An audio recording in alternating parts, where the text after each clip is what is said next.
Traffic and Innovation Management Division at Austria's Federal Roads Office, FEDRO. The office is responsible for road infrastructure and private motorized transport in Switzerland. Please forgive me, in Switzerland. Sigrid has more than 15 years of experience in the field of intelligent transport systems, which makes her ideal for talking to an audience such as this.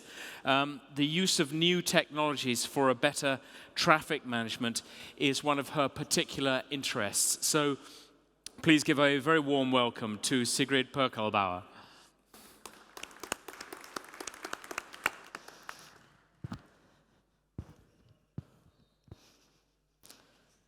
So, ladies and gentlemen, I warmly welcome you to my presentation about automated and connected vehicles.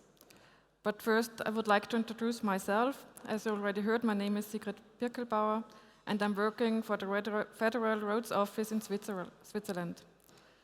The Federal Roads Office, or Bundesamt für Straßen in German, was established in 1998 as Switzerland's federal authority responsible for road infrastructure and private road transport.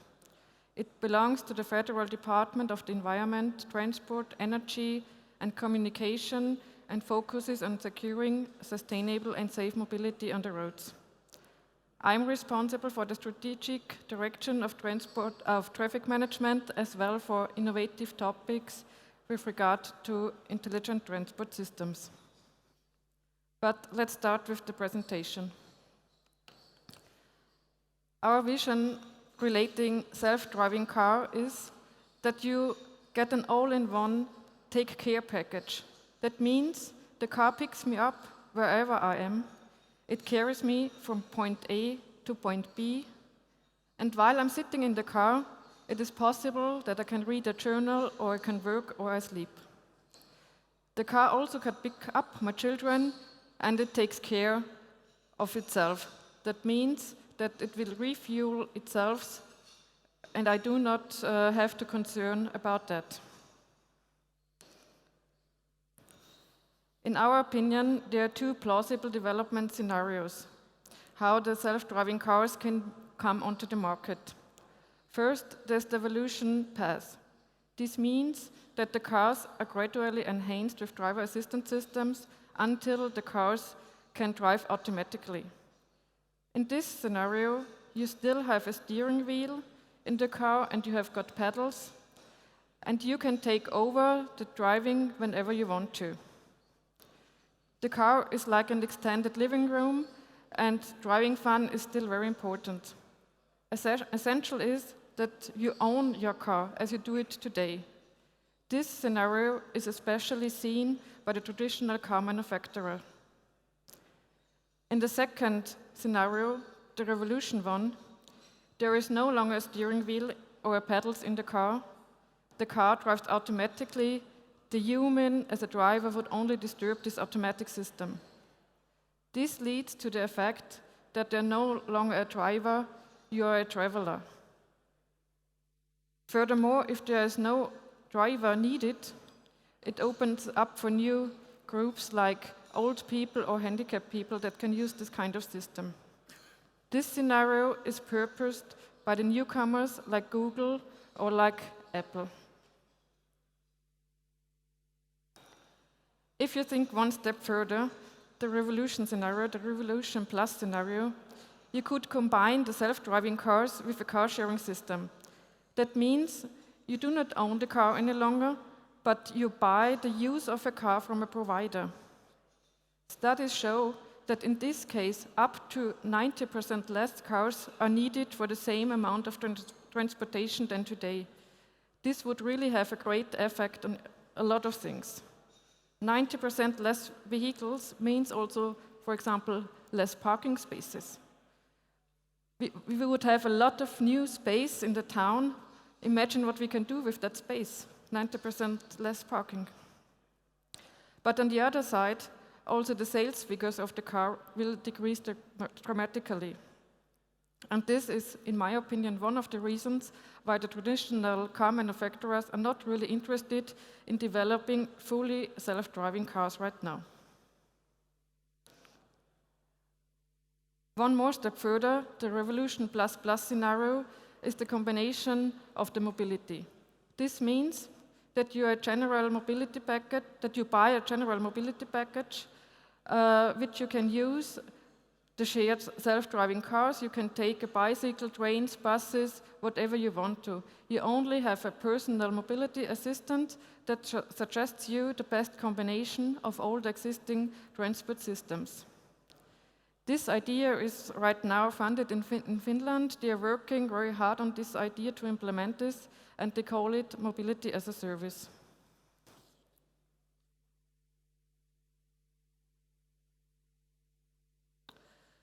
With the new technologies, there are more potentials, not just only self-driving cars. You can see them on the slide. I will only pick up one of them. I want to talk a little bit about the track platooning. The so-called track platoons decrease the distances between the tracks by using electronic and possibly mechanical coupling. This capability would allow many tracks to accelerate or brake simultaneously. As a result, you can reduce the energy consumption due to reduced air resistance. And due to the short distances between the tracks, the capacity of the existing roads could be used much more efficient than nowadays. And so maybe the traffic jams could be reduced. There are really a lot of potential in these new technologies. And for us as a road authority, secure, safe roads are essential. To reduce fatalities and injure people is one very important goal of it, but also the reduction of congestion and the better use of the existing infrastructure. Because, as you know, building new roads is very complicated, and it's getting much more complex and much more expensive due to more legal restraints and requirements. The chances that we see in the new technologies correlate very good with the targets that we are following as road authority. But there are not only chances, there are also some risks. If the utilization, for example, of the infrastructure is getting higher and we do not have any traffic jams any longer, it's much more attractive to use the roads. Even if the costs are decreased because you are sharing your car, it's more attractive to use the roads. Then you will ride more often on the road. Maybe you will take longer rides because you can use the time in the car meaningful, you can work in the car, and so it doesn't matter how long the journey is because you can do whatever you want to do. You don't have wasted time. And the one advantage of the public transport systems right now, that you can read or work, disappears because you also can do that in the car. And so maybe the people will shift from the train to the cars, and all in all, we will have much more traffic on the roads. And I'm not sure if this is really the development that we want to.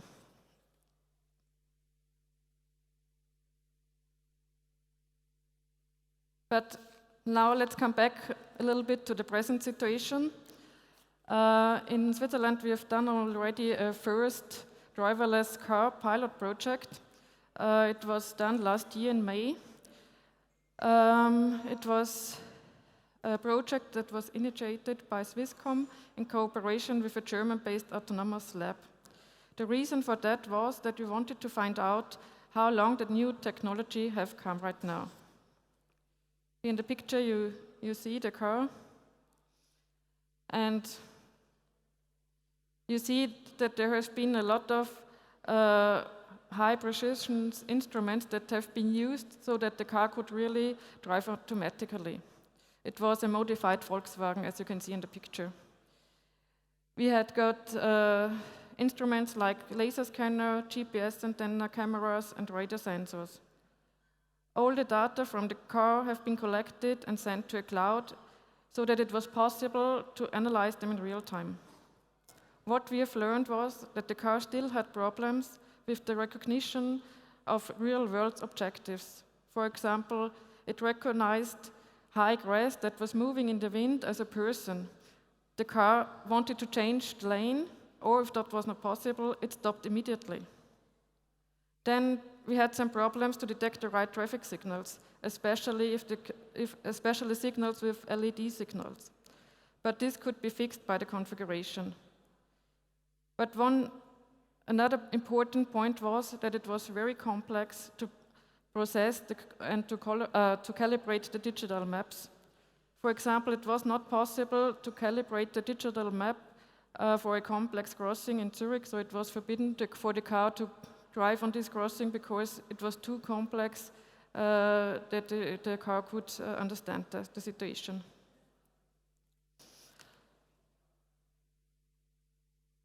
Our next challenge will be a pilot project in the Canton Valais. It's in the southwestern part of Switzerland.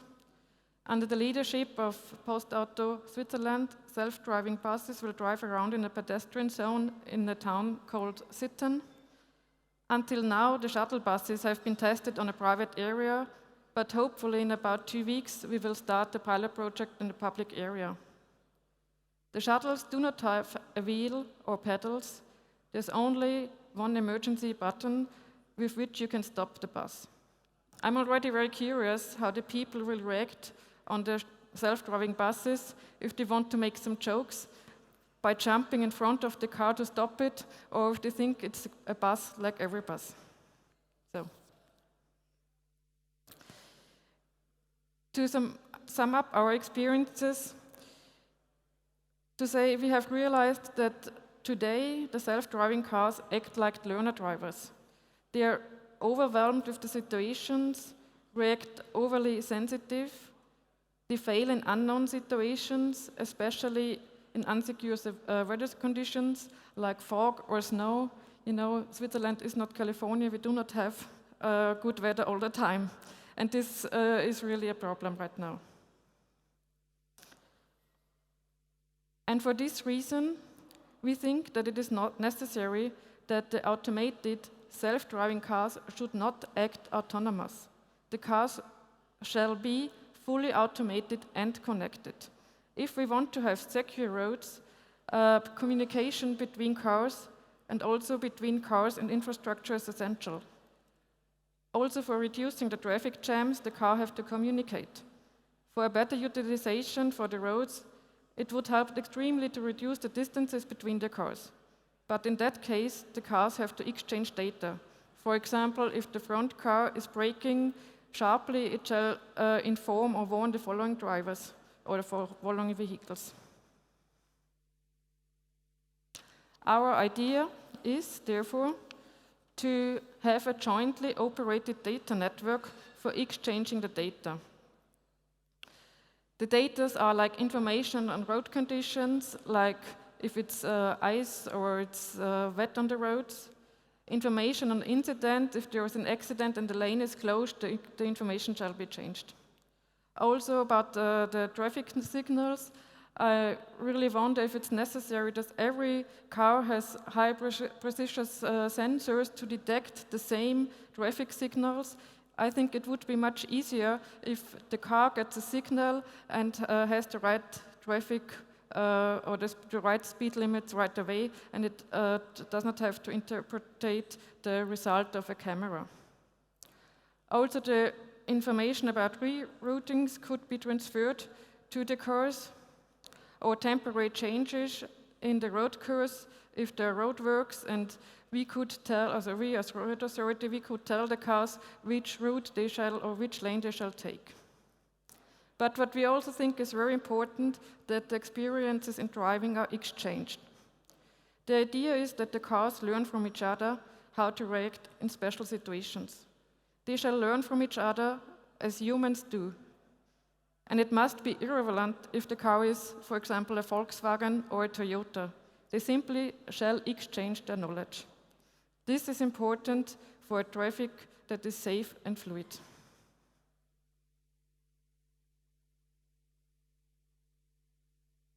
So the advantages of connection are the increased traffic safety through the identification or the rapid identification of the traffic interruption, the targeted warning of all drivers that they're approaching in a dangerous situation. We can use the existing capacity much more efficiently. The closer distances between the vehicles will lead to less congestion and less need for road expansions. And if the vehicles would learn from each other, the traffic flow would be much better than today, and maybe you would need less sensors for detection, and maybe it could be kind of backup system in case of a sensor makes failures. Today, there exists already a lot of data exchange from the car into the car, but the data are going crisscross. They use the same network, but they are not combined. I have got some examples here, like a navigation system. You know your position, you know the route. Then there exists services like Opel OnStar. It's a personal service assistant with automated emergency call, Wi-Fi hotspot, and so on. Or the Curver TomTom system that is visualizing your driver behavior. You can compare your driving behavior with others, and you can see when you have accelerated and you can see when you have slowed down. But it's always a single system.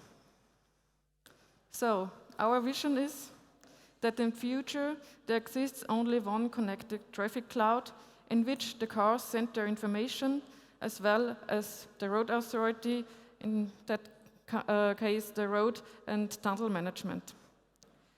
Also data from the mobile phone shall be included. The data are collected in one cloud, analyzed in real time, and then have consistent information that can be provided for everybody. The consistency in the information is really important, otherwise the security and also the fluidity of the traffic is no longer available. So now I wanted to show you a film, but I heard before I came up here that the film was shown already in the morning, so I will not do that. But it showed very good how the traffic can flow if everybody if everybody is connected with everybody. So in summary, I can say the new technologies offer great chances, but we must also seize these opportunities. Thanks for your attention. Sigrid, thank you.